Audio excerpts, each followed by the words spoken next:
CQ calling, CQ moon bounce. I will attempt to do a little demo on how to work the moon bounce using the WSJT program. It's free program downloaded on the internet. And I'll start out and show you some of the things you need, or maybe you don't necessarily need this an Azel rotor, but it certainly helps. So here's the Azel rotor that I'm using. It's a Yaesu G5500, and I've got 4 13 element beams mounted up on the roof. It's up on a 20-foot tower. So that's one thing you may want to consider, is a Azel rotor of some kind, but it's not necessary. You can also work the moon up to 20 degrees or so without an Azel rotor. So we'll move on here to something else. And of course you need a computer. This is a computer I'm using at the moment. And this is the WSJT program you'll need to work moon bounce. So I'll come back to that in a few minutes. You'll also need a 2-meter radio that'll do upper sideband. It's a 2-meter moon bounce is running upper sideband on 144 from the 100 on up. So you can find, I'll tell you a little later how to find the frequencies. The 847's got a very good receiver. I've really been happy with this radio, the receiver. And on top of the rig is a sound card interface. You're going to need one of them. It's a rig blaster, but there's a whole bunch of them out there on the market, and some people build their own. So you'll need a sound card interface. It's also nice to have a little bit of power, although you can work moon bounce with 100 watts and a single Yagi if you just want to experiment. But it helps to have a little power. This is a TE system solid state amp. It's a 350 watt amp, but you can drive it a little harder and get almost 400 out of it. It's not really a good idea to drive it any harder than that. And don't ask me how I know. Here's the cooling device. Probably a little bit of an overkill, but it keeps the amp cool, and you can go right on and send CQ for long periods of time. So been pretty happy with this amp. As I said earlier, this is a WSJT program by K1JT. I've actually worked him. I got his card on the wall up there. So this is the program you use. You also need to be connected to the internet and bring up this ping jockey page, JT65 EME1. That's one first page. There's other pages, but most of them on moon bounce are on one. So here it shows people on there now that to let you know who's calling CQ and what frequencies are on, but of course the actual contacts you do it on the air with the radios. And once you start a contact, you can't give any information here till you complete the QSO.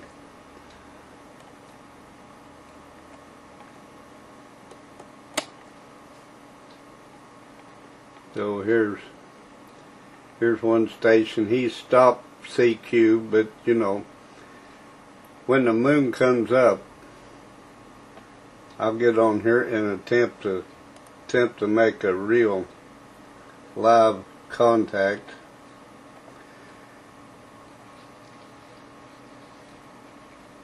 All right. So you'd put to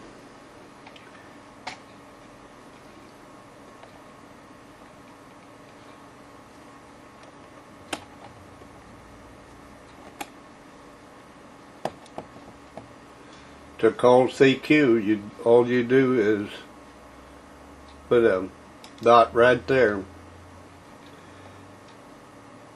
and then go over here. Of course, have your radio on the frequency you want and all, and you turn this on, and it will start transmitting your CQ.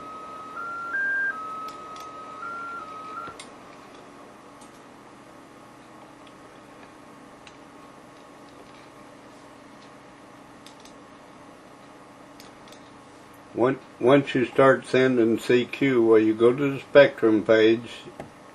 You can run all these at the same time. And right here on this spectrum, if you see a string of white dots coming down the string, similar to a PSK 31 trail, well, that'll be a moonbound signal coming in right off the moon. Hopefully the moon will come up in about an hour, and I'll attempt to make one, or maybe I can copy somebody else that's making a contact. And while we don't have a moon, and again, while we don't have a moon, this is a program to keep your computer time exactly right. Your time has to be correct to the second. It's very important. The WSJT program won't decode in the right sequence if the time is not correct. Everybody on Moonbounce uses this program, Dimensions 4. Thinking Man software. That's what you need to keep your computer clock set at a perfect time. It's free download and very easy to use. Alright, I'm going to call CQ on 144.119. So okay, I'm calling CQ right here on TXing the CQ Echo Mike 78. And we'll see what happens. I'll go to the spectrum page.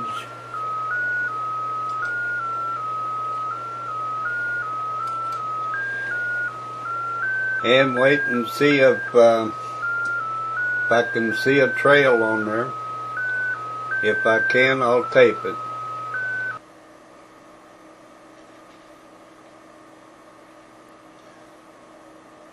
Okay, right here's an actual moonbound signal. That's K1JT up in New Jersey.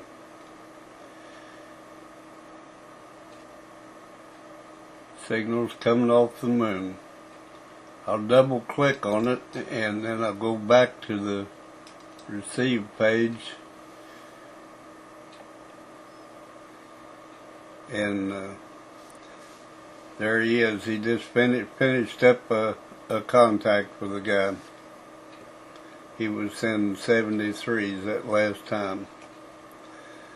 So I didn't make the contact, but someone else did. But I've worked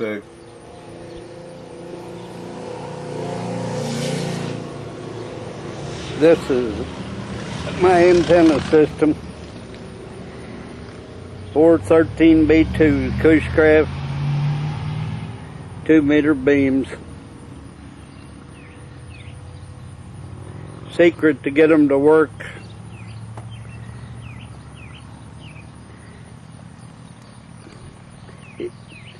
is a power divider. Right here's the power divider. It consists of 3 T's, 2 short pieces of 52 ohm coax. They're about 18 inches long.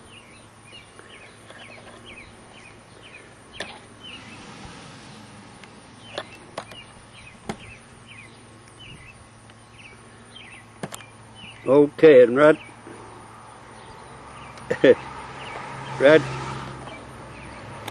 there's my little camera that's on the boom. That tells me where the moon's at when it's visible. That's just all about do it. 7-3s, good luck.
Well, sorry about that. Looks like he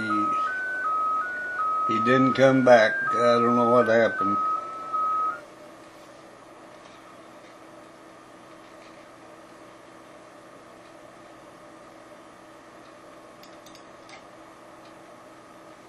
Alright, there's the trail again. The signal dropped way off. I don't know why.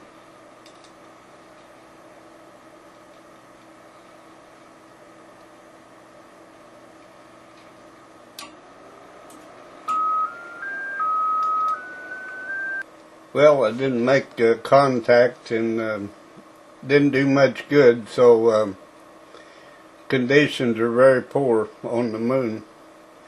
Anyway, I'll show you how I track the moon. I got a small camera up on my antennas. There's the moon. You can see the end of my beam antennas there. So I track the moon with that little camera, and I can go up or I can go down or anyway, wherever the moon goes, why I can go. Anyway, that's one method I use to track the moon when it's visible, and I can track it with a Azel rotor indicator down here just as easy. It's pretty accurate, so much for that. But I'll come back later. I'll keep trying until I make an actual contact, and then I'll move on and outside and show you my antennas. You'll be bored. You'll be asleep at that time. And believe me, it don't happen all that often, but when it does, it's worth it.